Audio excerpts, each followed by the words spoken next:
أهلا بيكم يا جماعة في حلقة جديدة من برنامج هو أنا لو مفلس أقدر أبقى مليونير؟ واللي هنستكشف فيه كتاب جامد اسمه قوة الإفلاس أو بالإنجليزي Power of Broke، تأليف دايمون جون، رجل الأعمال الأمريكي الشهير ومؤسس ماركة فوبو وواحد من مستثمري برنامج شارك تانك.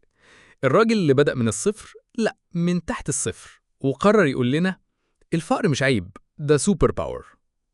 طيب يعني إيه قوة الإفلاس؟ وهل دي حاجة ينفع نحطها في سي في؟ الموضوع بسيط جدا يا صديقي. دايموند جون بيقولك إنك لما تكون مفلس بتبقى أنشط، أذكى، وأسرع، لأنك مش متدلع ومفيش في إيدك حاجة تخسرها. بالعكس، كل اللي عندك هو الحلم والضغط والرغبة في الهروب من العدم. فاكرين مثل الحاجة أم الاختراع؟ لا، في الحالة دي الإفلاس هو أبوهم. الفصل الأول: الإمكانيات مش مادية، دي ذهنية. يعني إيه؟ يعني اللي بيبدأ من لا شيء بيتعلم يشتغل باللي في إيده. فكرة، مجهود، موبايل أبو كاميرا 2 ميجا بكسل، لكن بعقلية مليونير. وده مش كلام نظري. دايموند نفسه بدأ وهو بيبيع تيشيرتات من بيت أمه، واشتغل في مطعم علشان يصرف على مشروعه، وكان بيطبع التيشيرتات في البيت ويبيعها بنفسه. فكر معايا، لو كان معاه فلوس من الأول كان غالبا صرفها كلها على إعلان في التلفزيون وقاعد مستني الطلبات تيجي وما جاتش. الفصل التاني: الفقر بيخليك مبدع بالعافية. لو فلوسك محدودة هتضطر تستخدم حاجات مجانية.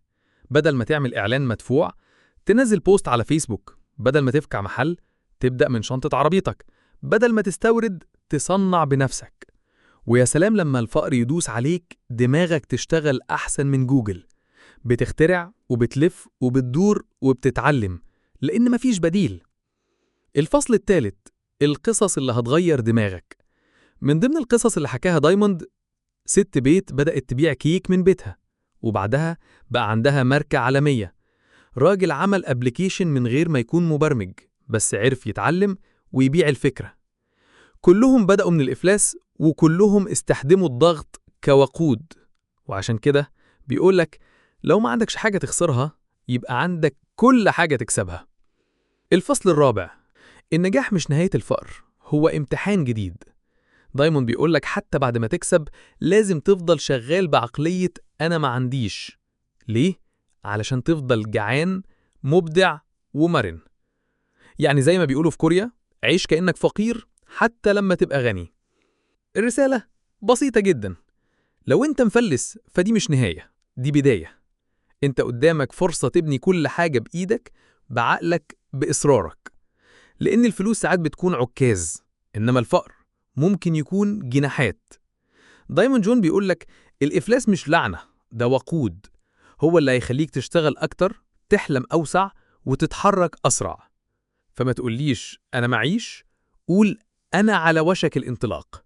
سلام، وافضل فاكر اللي معهوش معاه أقوى دافع.